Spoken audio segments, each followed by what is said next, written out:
গজালিৰ বিশেষ সংখ্যা উন্মোচন আৰু কাব্য গধূলি অনুষ্ঠান সম্পন্ন। নলবাৰীৰ পৰা বিগত 13 বছৰ ধৰি ধাৰাবাহিকভাৱে প্ৰকাশ হৈ থকা জেপ কাব্য আলোচনী গজালিৰ বিশেষ সংখ্যা উন্মোচন আৰু গজালি কাব্য গধূলি অনুষ্ঠান দেওবাৰে শংকৰদেৱ একাডেমীত অনুষ্ঠিত হয়। গাম্ভীৰ্যপূৰ্ণ অনুষ্ঠানটো সঞ্চালনা কৰে বিশিষ্ট কবি তথা শংকৰদেৱ একাডেমীৰ অধ্যক্ষ ডক্টৰ বিনয় কুমাৰ মজুমদাৰে।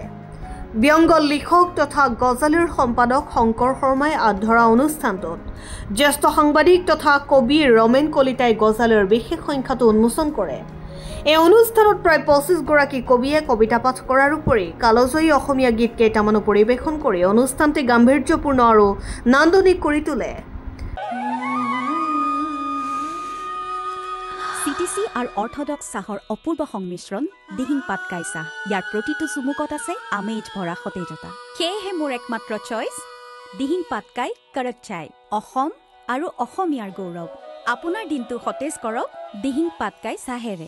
বিশিষ্ট লেখক শংকৰ শৰ্মাৰ সম্পাদনাত এই গজালিয়ে ইতিমধ্যে 13 বছৰ অতিক্ৰম কৰিলে আৰু কবিতাৰ এখন আলোচনী নিজৰ জেপৰ পইচা খৰচ কৰি এই জেপ আলোচনীখন শংকৰ শৰ্মাই উলিয়াই অকল আলোচনীখন প্ৰকাশ কৰি থকাই নহয় যে কবিতাৰ কাৰণে এক পৰিৱেশ সৃষ্টি কৰাটো তেখেতে আগভাগ গ্ৰহণ কৰি আহিছে আৰু নলবাৰীত যোৱা 13 বছৰত যথেষ্ট সংখ্যক নতুন কবি সৃষ্টিত এক গুৰুত্বপূৰ্ণ ভূমিকা গ্ৰহণ কৰিছে আৰু এই গজালিৰ আজি 13 বৰ্ষৰ প্ৰথম সংখ্যাটো আজি ইয়াত উন্মোচন কৰা হয় আৰু এই উন্মোচনৰ লগত সংগতি ৰাখি এখন কবি সন্মিলনৰো ইয়াত আয়োজন কৰা হৈছে আৰু এই কবি সন্মিলনত 25 গৰাকী প্ৰতিষ্ঠিত আৰু নবীন কবিয়ে ইয়াত কবিতা পাঠ কৰে আৰু এক মনোজ্ঞ পৰিৱেশত এই কবি সন্মিলনখন অনুষ্ঠিত কৰা হৈছে আৰু মই ভাবোঁ যে ইয়ে নলবাৰীত এক কবিতাৰ পৰিৱেশ সৃষ্টি কৰাত আগভাগ গ্ৰহণ কৰিব।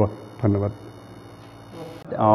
আজি নলবাৰীৰ পৰা বিশেষকৈ নলবাৰীৰ বগল চুদৰ পৰা প্ৰকাশ পাই থকা ধাৰাবাহিকভাৱে প্ৰকাশ পাই থকা গজালিৰ যিটো জুন সংখ্যা এই সংখ্যাটি আনুষ্ঠানিক উন্মোচনৰ যিটো অনুষ্ঠান তাৰ লগে লগে গজালি কাব্য গধূলিৰ যি অনুষ্ঠান এই অনুষ্ঠানটো নলবাৰী চহৰৰ শংকৰদেৱ একাডেমীত যিটো অনুষ্ঠিত হৈছে এই অনুষ্ঠানটোত গজালিৰ এই জুন সংখ্যাটো উন্মোচন কৰে অসমৰ এগৰাকী জ্যেষ্ঠ সাংবাদিক কবি গল্পকাৰ ৰমেন কলিতাই আৰু এই অনুষ্ঠানটোত প্ৰায় 25 গৰাকী কবিয়ে কবিতা পাঠ কৰে নিজৰ নিজৰ কবিতা পাঠ কৰে আৰু 4জন কণ্ঠশিল্পীয়ে খুব সুন্দৰকৈ কিছু বাচকবনীয়া অসমীয়া গীত পৰিৱেশন কৰি আজি গোটেই অনুষ্ঠানটোক এটা নান্দনিকতা প্ৰদান কৰে। আমি তাৰ বাবে সংশ্লিষ্ট আটাইকে ধন্যবাদ জ্ঞাপন কৰিছোঁ।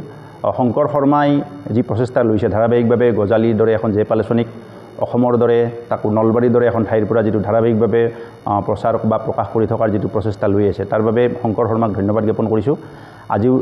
আজিৰ এই অনুষ্ঠানটোত আমাৰ দৰে এগৰাকী সাধাৰণ ব্যক্তিক অনুষ্ঠানটো সঞ্চালনা কৰাৰ যি দায়িত্ব দিছে তাৰ বাবে গজালিৰ সংশ্লিষ্ট আটাইকে শংকৰ শৰ্মাক ধন্যবাদ জ্ঞাপন কৰিছোঁ আৰু আজিৰ অনুষ্ঠানত যিটো গজালিৰ যিটো জুন সংখ্যা উন্মোচন কৰি পেলাই ৰমেন কলিতাই গজালি সম্পৰ্কীয় যিখিনি কথা কৈছে বা গজালিৰ যিটো ধাৰাবাহিক প্ৰক্ৰিয়া বা গজালিৰ যিটো ধাৰাবাহিকভাৱে চলি থকা যিটো কথা এই কথাটো যে অসমত এটা কাব্য পৰিমণ্ডল সৃষ্টি কৰিছে এই কথাটো স্বীকাৰ কৰিছে আৰু আমিও সেই কথাটো স্বীকাৰ কৰিছোঁ যে এটা সুস্থ কাব্য যাত্ৰা অব্যাহত ৰখাত গজালিৰ যিটো ভূমিকা এই ভূমিকাটো সময়ে কেতিয়াও মচি পেলাব নোৱাৰিব। আগন্তুক সময়ত ইতিমধ্যে ৰমেন কলিতাই কোৱাৰ দৰে মই ক'ব বিচাৰিছোঁ যে এটা গজালিৰ যুগ সৃষ্টি হ'ব আৰু এই যুগে অসমীয়া কবিতাক এক উন্নত পৰ্যায়লৈকে নিব পাৰিব বুলি মই আশা কৰিছোঁ আৰু আজিৰ অনুষ্ঠানটো বিশেষকৈ এটা সফল অনুষ্ঠান হোৱা বুলি মই ঘোষণা কৰিব বিচাৰিছোঁ। News desk report Assam time. এখন শৈক্ষিক উন্নত মানদণ্ডৰ নিৰ্ভৰযোগ্য ইনষ্টিটিউচন বিচাৰি আছে নেকি? তেন্তে আহক NEF গ্ৰুপ অফ ইনষ্টিটিউচন লৈ য'ত আপোনালোকে BA, BCom, BBA, BSW, MA in Sociology, MBA, MSW, BPharm, DPharm, BPT, BMLT, DMLT আৰু জিএনএমৰ বাবে নামভৰ্তি কৰিব পাৰে।